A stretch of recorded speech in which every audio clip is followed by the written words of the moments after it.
Atos capítulo de número 2, versículo de número 1 diz assim: e cumprindo o dia de Pentecostes. Olha para mim, pastor, o que era Pentecoste? Pentecoste era a festa do Pentecoste. Quando o povo dizia, e o que é a festa de Pentecoste, pastor? É a festa do fogo? Não, era a festa que o povo de Israel, eles saíram do Egito. Quando eles saíram do Egito, eles foram libertos, eles fizeram a festa do Pentecoste, que eles foram livres da escravidão. Então, todos os anos, naquele período, ele relembrava dessa liberdade que aconteceu. Jesus, ele foi morto também no dia de Pentecostes. Jesus, ele foi morto, por isso, no meio, em meados dessa festa também. Então, vamos imaginar aqui, se lá Jesus, ele foi crucificado, ele morreu no dia de Pentecostes, amém?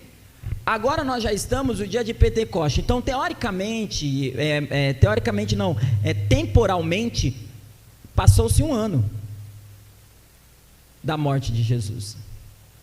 Porque Jesus ficou 50 dias com os discípulos, apresentou 40 dias, mais 50 dias, mas e a palavra do Senhor está dizendo aqui, ó, e cumprindo-se o dia de Pentecoste, estavam todos reunidos no mesmo lugar. Pastor, quem era esse? 120, e a Bíblia fala, e foram vistas entre eles, versículo 2, e de repente veio um som como um vento veemente, e impetuoso encheu toda a casa que estava assentado, e foram vistas por eles línguas repartidas como de fogo, as quais pousaram sobre cada um deles, e todos foram cheios do Espírito Santo, e começaram a falar em outras línguas, conforme o Espírito Santo lhe concedia que lhe falasse. E em Jerusalém estava habitando judeus, varões religiosos de todas as nações que estão debaixo do céu. E correndo aquela voz, ajuntou-se uma multidão, estavam confusa, porque cada um ouvia falar na sua própria língua. E aí diz, e todos pasmaram e se maravilharam, dizendo uns aos outros, pois que não são galileus todos estes homens que estão falando? Como, pois, os ouvimos, cada um na nossa própria língua, em que somos nascidos, pardos, medos, elamitas, e os que habitavam na Mesopotâmia, judeu de Capadócia, Ponto e Ásia, Frígia e Pafília, Egito e partes da Líbia, junto com Cirene, forasteiros romanos, tanto judeus como prosélitos, crenteses e árabes, todos os temos ouvido em nossa própria língua falar das grandezas de Deus. E todos maravilhavam e estavam surpresos, dizendo uns aos outros, que é isso? Dizer, e outros zombavam, dizendo, estão cheios de vinho. Então, vamos pegar aqui esse exemplo que o Senhor nos mostrou. Eles estavam reunidos em um mesmo lugar, comunhão com os irmãos, mas eles estavam buscando com o mesmo propósito, a descida do Espírito Santo. Eles estavam buscando para que eles pudessem ser cheios da presença do Senhor. Intimidade, porque Jesus disse, ficai em Jerusalém, até que do alto sejais revestidos de poder. Não tem como você ser cheio do Espírito Santo se você não acredita em Jesus. Jesus é a porta para que você possa ser cheio do Espírito Santo, para que você viva uma vida de intimidade, uma vida de comunhão com a presença do Espírito Santo. Amém? E ele está dizendo para nós que quando o Espírito Santo encheu a casa, eles começaram a falar em outras línguas. Existe a língua dos homens e existe a língua dos anjos. A língua dos homens é língua nativa de algum país, de algum estado. Por exemplo, romano, pérsia, árabe. Tem pessoas que recebem o dom de falar em árabe, mas ele fala em árabe falando da grandeza de Deus. E a pessoa que está ouvindo, ele ouve a grandeza de Deus naquela língua.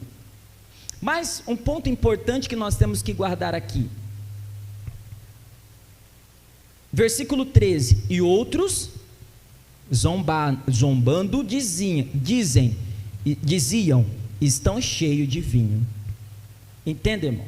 Vai ter pessoas que vão zombar da tua fé, vai ter pessoas que vão zombar de você, Vai ter pessoas que vão zombar de nós, olhando para nós, dizendo: nossa, essa pessoa é crente, nossa, ela está bêbada, olha a língua que ela fala, olha o que ela está fazendo, olha. Vai ter pessoas que vão zombar. Mas quanto a nós temos que continuar acreditando naquilo que nós acreditamos. Eu prefiro lutar pelo céu e chegar lá e ele existir, do que eu não lutar, chegar lá e ele existir. E aí você pergunta: pastor, e se ele não existir? Se ele não existir, pelo menos eu lutei. Amém? Então é isso que nós precisamos colocar dentro do nosso coração. Nós precisamos colocar dentro do nosso coração que nós temos que ter comunhão com o Pai, mas nós precisamos também aprender a ter comunhão com os irmãos. Pastor, quando nós falamos, irmãos, até da própria igreja, tem gente que não olha para a cara do outro dentro da igreja e fala que vai morar no céu. Conversei com uma pessoa esses dias e a pessoa falou assim: nossa, eu não consigo entender porque vocês fazem campanha, água, sal, azeite, vocês são religiosos, e toda vez que eu lembro disso daí, eu vejo vocês como uma universal religiosa. Eu falei assim: olha, o que eu tenho que defender, eu defendo. Quando tem para falar mal, eu falo mal. A Universal faz o maior serviço social do que qualquer outra igreja.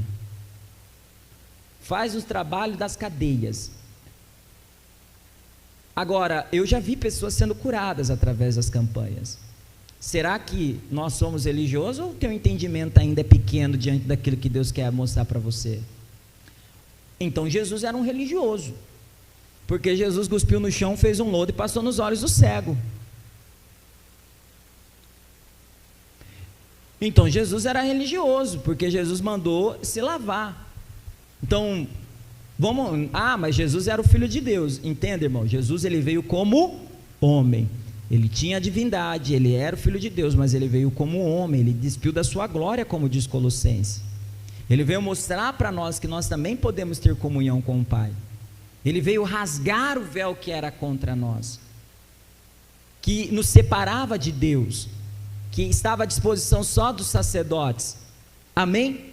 Então, nesse momento eu disse para essa pessoa: então tá bom, vamos para o Antigo Testamento. Então Elias era religioso, porque Elias, ele pegou uma salva de sal, ele jogou nas águas, e as águas deixaram de ser amargas, tinha morte nas águas.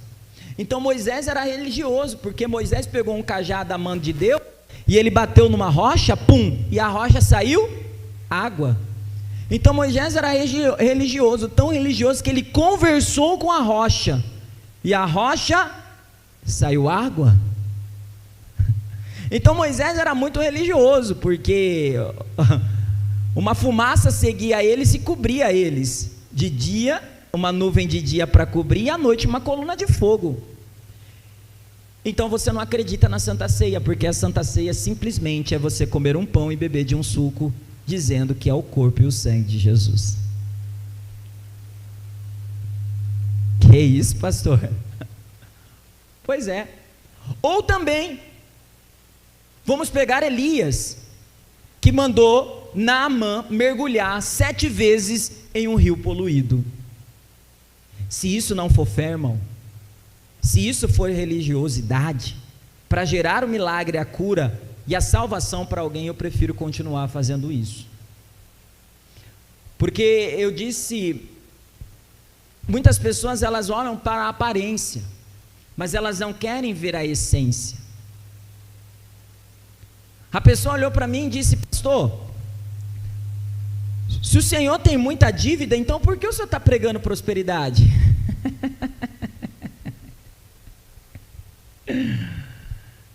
E aí, irmão, tem gente que acha que é fácil a vida de pastor.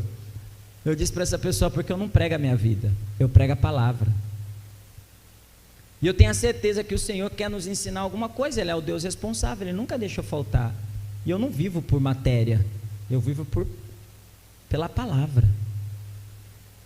Que nem diz a música do Lázaro: se tu é crente, então por que tu passa fome? Porque nem só de pão viverá o homem. Se tu é crente, então por que toda essa dor? Porque o deserto é a escola do Senhor. Vou passando pela prova, dando glória a Deus, glória a Deus, glória a Deus. Vou passando pela prova, dando glória a Deus, glória a Deus, glória a Deus. Tem gente que acha que ser cristão é ter uma vida 100% boa, não passar por luta ou aflição, não ter perseguição.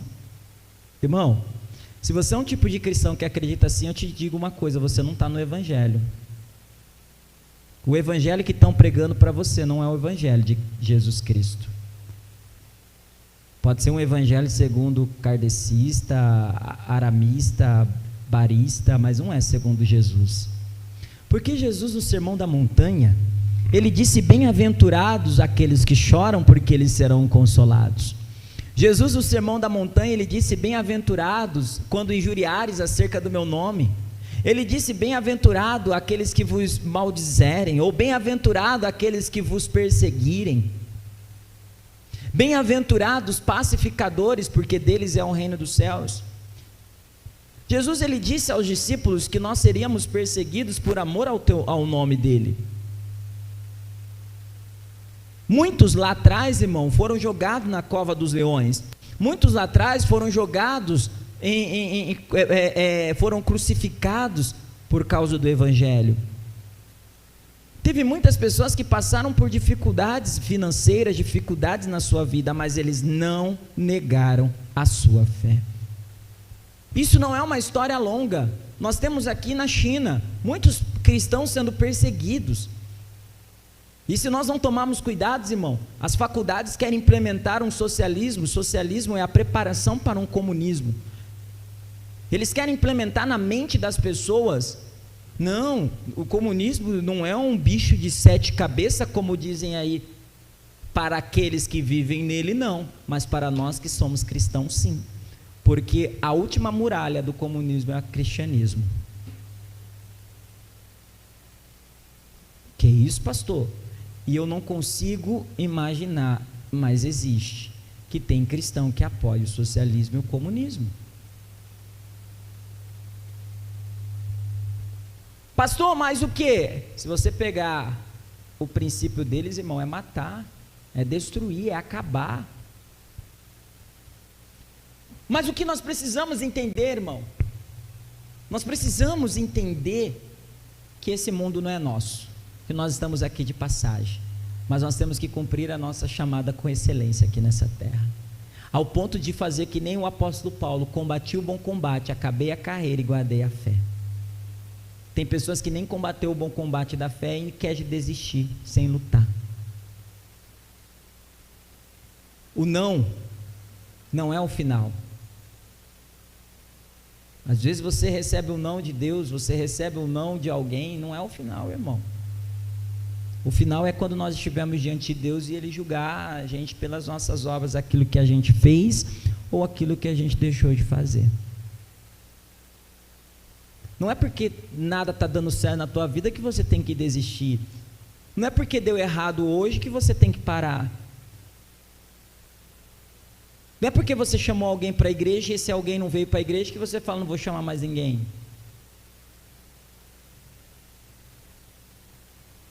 Se fosse assim, você estava perdido, porque alguém insistiu com você,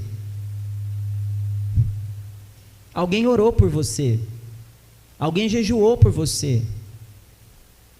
Se você está me assistindo pela internet, é porque nós estamos insistindo, mesmo tendo uma pessoa online assistindo, nós estamos insistindo, porque nós sabemos que não é o número, nós sabemos que é quem o Senhor coloca para nos acompanhar. Desistir não é uma opção.